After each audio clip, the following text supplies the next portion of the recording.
राहुल गांधी ने मोदी सरकार पर ट्विटर के जरिए हमला किया है। राहुल गांधी ने लिखा, मोदी देश को बर्बाद कर रहे हैं। उन्होंने नोटबंदी, जीएसटी, कोरोना महामारी में दुर्व्यवस्था, अर्थव्यवस्था और रोजगार का सत्यानाश करने का हवाला किया। राहुल गांधी ने मोदी सरकार पर हमला बोलते हुए लिखा कि मोदी समर्थित पूंजीवादी मीडिया ने एक माया जाल रचा है। हालांकि राहुल गांधी ने उम्मीद जताई है कि ये भ्रम जल्द टूटेगा। दिल्ली में डीजल 8 रुपये 36 पैसे सस्ता हुआ है। 1 लीटर डीजल की कीमत अब 73 रुपये के करीब है। केजरीवाल सरकार ने वैट में कमी की है। केजरीवाल बोले, अर्थव्यवस्था को पटरी पर लाने की कोशिश है। पंजाब हरियाणा हाई कोर्ट में निजी स्कूलों को लॉकडाउन के समय में फीस वसूलने का अधिकार दे दिया है, लेकिन अभिभावक इसके विरोध में उतर आए हैं। पंजाब एवं हरियाणा सरकार को निजी स्कूलों के द्वारा ट्यूशन फीस लेने को कोई आपत्ति नहीं है, लेकिन दूसरे शुल्क देने पर दोनों सरकारें सहमत नहीं हैं। पंजाब और हरियाणा हाई कोर्ट के द्वारा इस बाबत निजी स्कूलों को राहत दी गई है। शिक्षा मंत्री कंवरपाल गुर्जर ने कहा कि फीस लेने से अभिभावकों पर बोझ पड़ेगा और ऐसे में सरकार आगे के बारे में सोच रही है। शिक्षा मंत्री ने यह भी कहा कि जल्द ही 10वीं से 12वीं तक के स्कूल खोलने पर विचार भी हो रहे हैं। बच्चों को 2 सेशन में बुलाया जाएगा। सोशल डिस्टेंसिंग का भी ध्यान रखा जाएगा। टिड्डी अटैक पर हरियाणा वर्सेस राजस्थान होता दिखाई दे रहा है। कृषि मंत्री जेपी दलाल ने राजस्थान पर आरोप लगाया है। उन्होंने कहा कि राजस्थान में टिड्डी पर कंट्रोल नहीं है। उन्होंने कहा कि राजस्थान में टिड्डी प्रजनन की गति बहुत तेज है। कृषि मंत्री का मानना है कि राजस्थान की वजह से ही हरियाणा में बार बार टिड्डी दल के अटैक हो रहे हैं। आशंका जताई जा रही है कि इस साल लगातार टिड्डी दल के हमले होते रहेंगे। इस समस्या पर केंद्र सरकार ने भी एडवाइजरी जारी की है। कृषि मंत्री ने कहा कि किसानों को घबराने की जरूरत नहीं है। सरकार की तरफ से टिड्डियों का पता लगाने के लिए ड्रोन की व्यवस्था की गई है। जरूरत पड़ेगी तो हेलीकॉप्टर से भी छिड़काव कराएंगे। कृषि मंत्री ने दावा किया है कि सरकार पूरी तरीके से मुस्तैद है। किसानों को सिर्फ एहतियात बरतने की जरूरत है।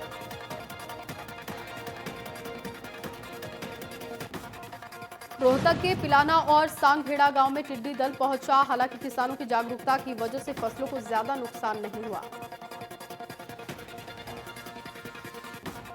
गुरुग्राम में आयोजित स्टेट एडवाइजरी कॉन्ट्रैक्ट लेबर की बैठक, डिप्टी सीएम ने अधिकारियों के साथ बैठक की। इस बैठक में हरियाणा के सभी लेबर बोर्ड के सदस्य मौजूद रहे। पीडब्ल्यूडी रेस्ट हाउस में बैठक का आयोजन हुआ। घरौंडा में बारिश से घर पानी में डूब चुका है। कैरवाली गांव में बारिश के चलते एक मकान ताश के पत्तों की तरह बिखर भी गया और घर के 5 लोग मलबे में दब गए। इस हादसे में 5 साल की बच्ची की मौत हो गई, जबकि 3 लोग गंभीर रूप से घायल हैं। ग्रामीणों ने मलबे में से बाकी के 4 लोगों को निकालकर अस्पताल पहुंचाया। कुछ देर में प्रशासन की टीम मौके पर पहुंची।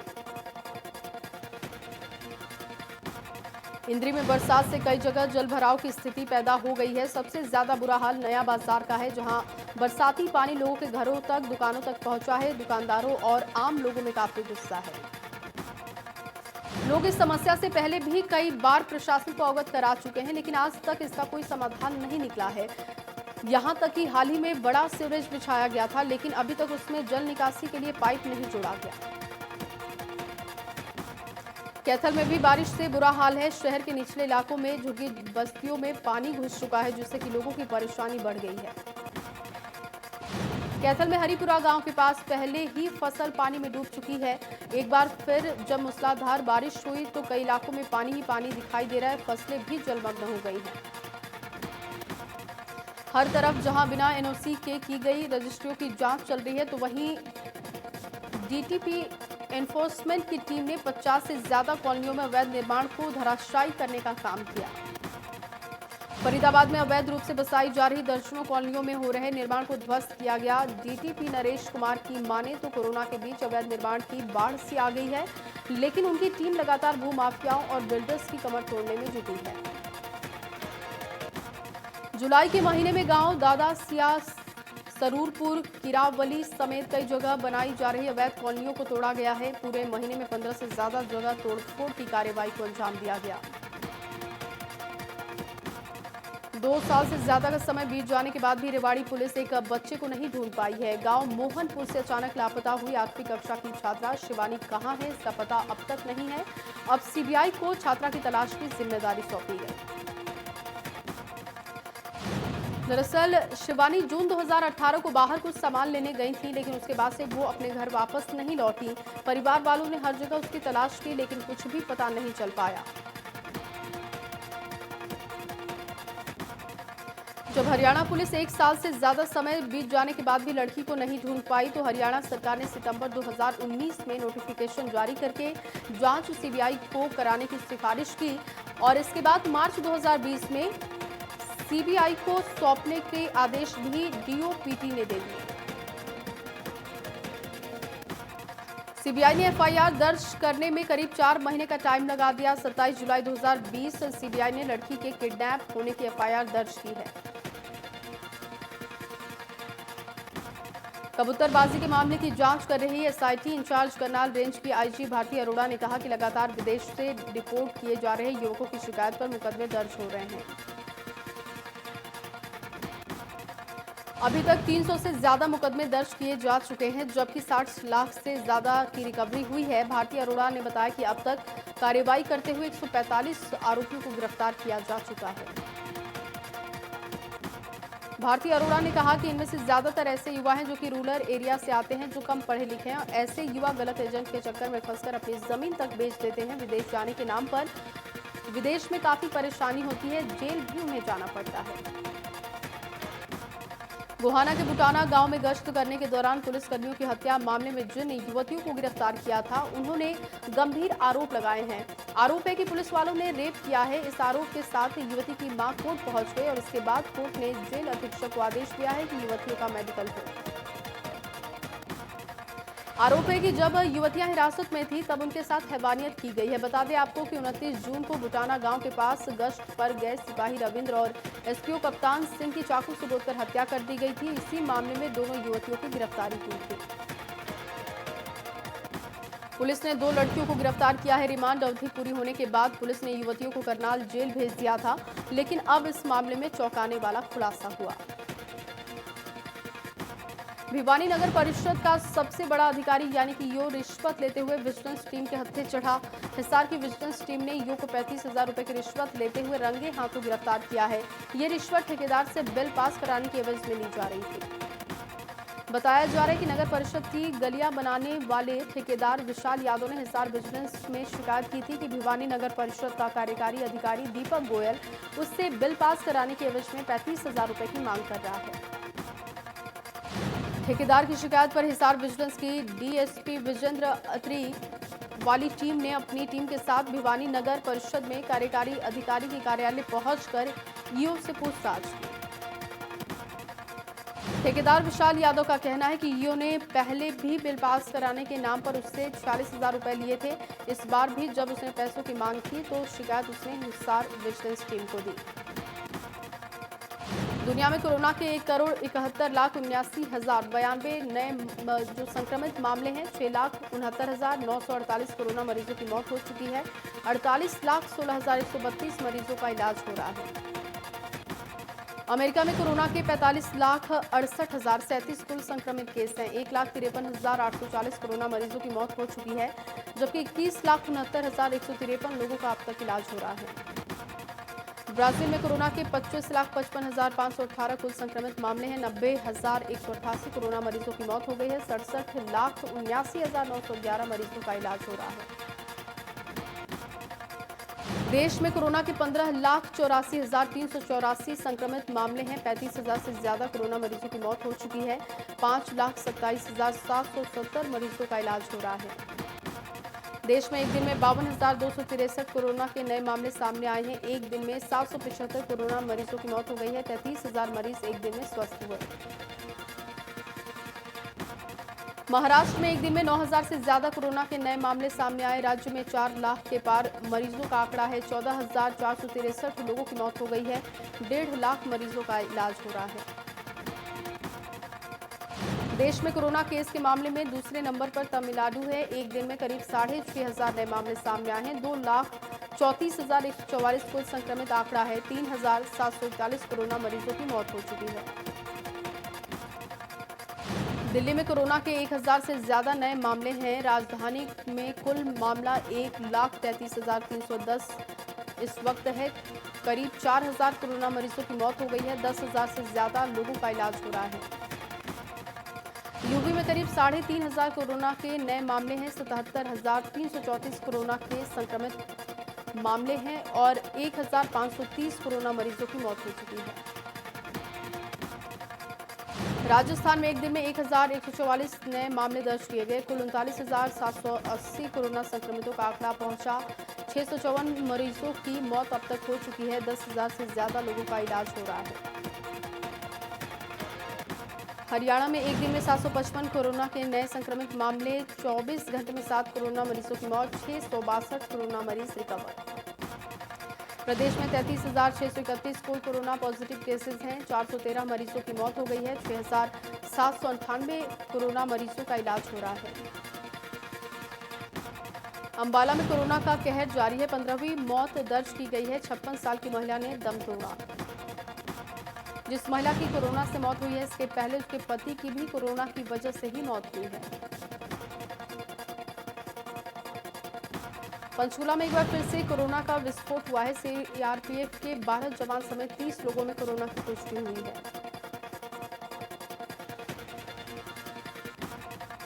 भिवानी के बाजार राखियों से सज चुकी हैं।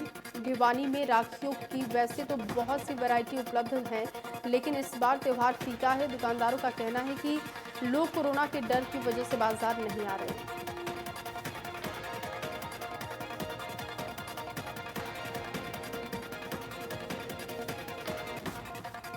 भिवानी के प्रमुख बाजार हांसी गेट पर सजी दुकानों के मालिकों का कहना है कि उन्होंने अपनी तरफ से पूरी वैरायटी उपलब्ध करवा रखी है।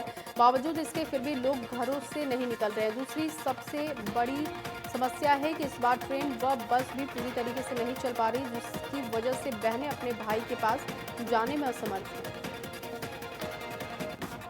केंद्र सरकार ने अनलॉक 3 की गाइडलाइंस जारी कर दी हैं। गृह मंत्रालय की ओर से जारी दिशा निर्देश में 5 अगस्त से जिम खुलने जा रहे हैं। साथ ही सरकार ने नाइट कर्फ्यू को हटा दिया है। हालांकि मेट्रो, रेल और सिनेमाघर पर पाबंदी है। सरकार ने कहा कि स्वतंत्रता दिवस के कार्यक्रम भी सोशल डिस्टेंसिंग के साथ होंगे।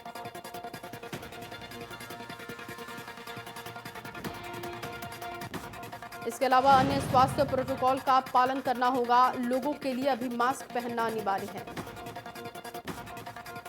गृह मंत्रालय ने बताया कि राज्यों और केंद्र शासित प्रदेशों के साथ व्यापक चर्चा के बाद ये फैसला हुआ है कि स्कूल, कॉलेज और कोचिंग संस्थान 31 अगस्त तक बंद रहेंगे।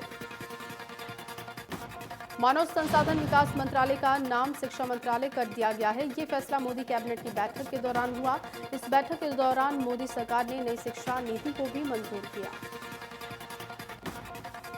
केंद्रीय कैबिनेट में नई शिक्षा नीति में बदलाव किया गया है। इसको लेकर प्रदेश के मुख्यमंत्री मनोहर लाल ने ट्वीट कर कहा कि 34 साल के बाद नई शिक्षा नीति एक क्रांतिकारी बदलाव लाएगी।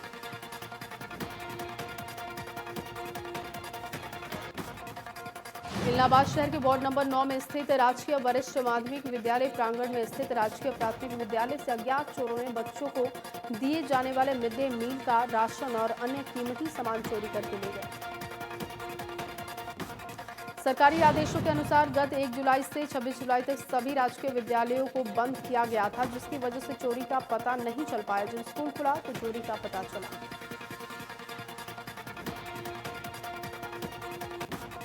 करनाल के नागरिक अस्पताल में डबरकली गांव से आई गर्भवती महिला की इलाज के दौरान मौत हो गई। परिजनों ने हॉस्पिटल प्रबंधन, नर्सों और डॉक्टर पर लापरवाही का आरोप लगाया। परिजनों का कहना है कि अंदर इलाज के लिए आई महिलाओं की कोई देखभाल नहीं होती है और लापरवाही की वजह से महिलाओं और बच्चों को अपनी जिंदगी से हाथ धोना पड़ता है। नागरिक अस्पताल के प्रसूति कक्ष का ये कोई पहला मामला नहीं है जब किसी महिला की मौत हुई हो। इससे पहले भी कई बार महिला और बच्चों की मौत की खबरें सामने आ चुकी हैं।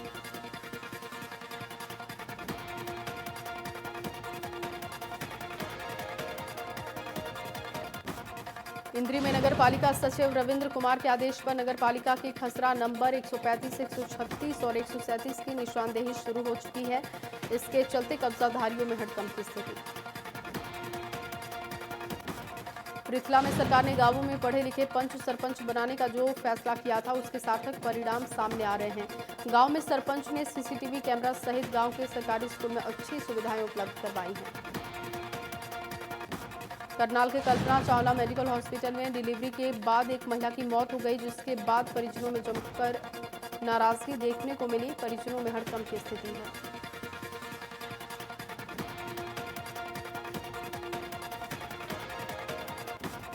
फरीदाबाद की वीनस कंपनी में एक मजदूर का हाथ कट गया। उसके बाद कंपनी ने मजदूर को नौकरी से भी निकाल दिया, जिसके बाद मजदूरों ने धरना दिया।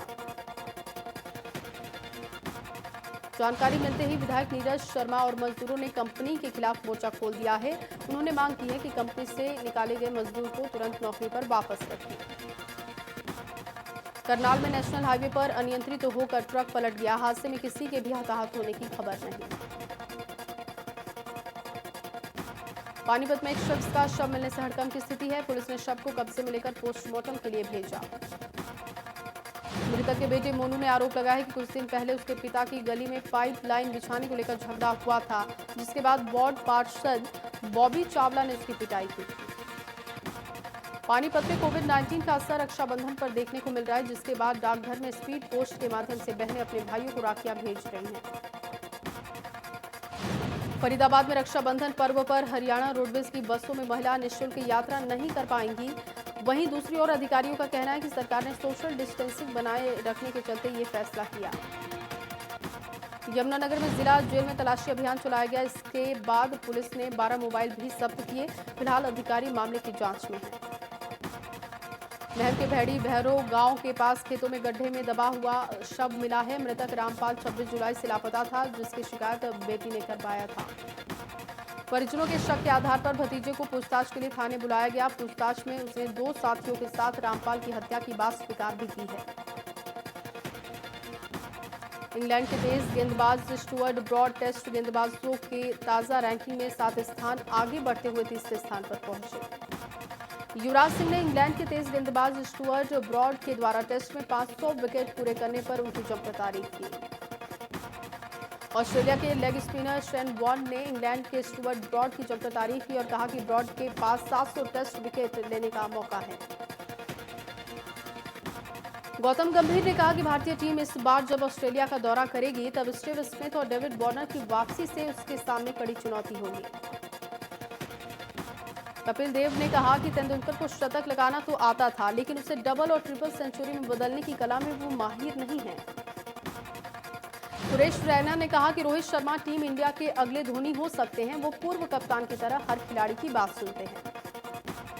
आईसीसी वर्ल्ड वनडे रैंकिंग में विराट पहले और रोहित दूसरे नंबर पर हैं। टॉप 20 बल्लेबाजों में सब 3 भारतीय हैं। गेंदबाजों में बुमराह दूसरे स्थान पर। जेम्स एंडरसन ने कहा कि उनको उम्मीद है कि ब्रॉड एक दिन उन्हें पीछे कर देंगे। बिहार पुलिस ने सुशांत के कुछ स्टेटमेंट रिकॉर्ड किए। ये वही कुक हैं जो कि उनके फ्लैट पर मौजूद थे। जब बार बार दरवाजा खटखटाने पर सुशांत ने दरवाजा नहीं खोला था, तब सिक्योरिटी को बता ताला तोड़ने वाले को भी सुशांत के इस कुक ने ही बुलाया था। एक्टर सुशांत सिंह राजपूत के सुसाइड मामले में अब तेजी आ गई है, जब से सुशांत के पिता ने रिया चक्रवर्ती के खिलाफ एफआईआर दर्ज करवाई है। बिहार पुलिस ने इस मामले की तफ्तीश शुरू कर दी है। बिहार पुलिस की एक टीम इस समय मुंबई में मौजूद है। बुधवार को सुशांत सिंह राजपूत की बहन मीतू सिंह का बयान सामने आया है। उनसे सुशांत की गतिविधियों को लेकर रिया संग रिश्तों तक के कई अहम सवाल पूछे गए। खबरों के मुताबिक गुरुवार को कई लोगों से पूछताछ की जा सकती है। दिलजीत दोसांझ का नया म्यूजिक एल्बम गोट का टाइटल ट्रैक रिलीज हो चुका है। यूट्यूब पर यह धूम मचा रहा है। एक्टर आयुष्मान खुराना को फिल्म में अपने अलग अलग किरदारों के लिए जाना जाता है। आयुष्मान खुराना डायरेक्टर अभिषेक कपूर की अगली फिल्म में एक एथलीट का किरदार निभाते दिखाई देंगे। एक्ट्रेस श्वेता तिवारी बेटी पलक तिवारी बॉलीवुड में फिल्म रोजी द सैफरन चैप्टर से डेब्यू करने वाली हैं। फिल्म बाहुबली और बाहुबली 2 के निर्देशक एस राजा मौली कोरोना पॉजिटिव पाए गए। राजा मौली ने अपने ट्विटर हैंडल पर ट्वीट करते हुए इस बात की जानकारी दी। विद्युत जामवाल स्टारर फिल्म यारा आज ओटीटी प्लेटफॉर्म ZEE5 पर रिलीज कर दी गई है।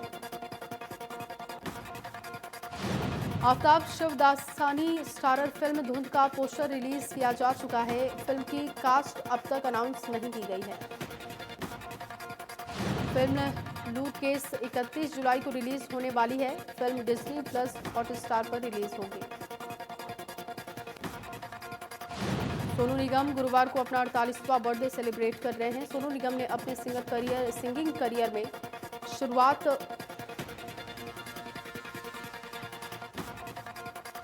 फिल्म सोन चिड़ैया के द्वारा सुशांत सिंह को ट्रिब्यूट देने की तैयारी हो रही है। फिल्म सोन चिड़ैया को एक बार फिर से ओटीटी प्लेटफॉर्म पर रिलीज किया जाएगा। और मराठी एक्टर आशुतोष भाकरे ने सुसाइड कर लिया है। आशुतोष 32 साल के थे। आशुतोष ने अपने घर में फांसी लगाकर खुदकुशी की।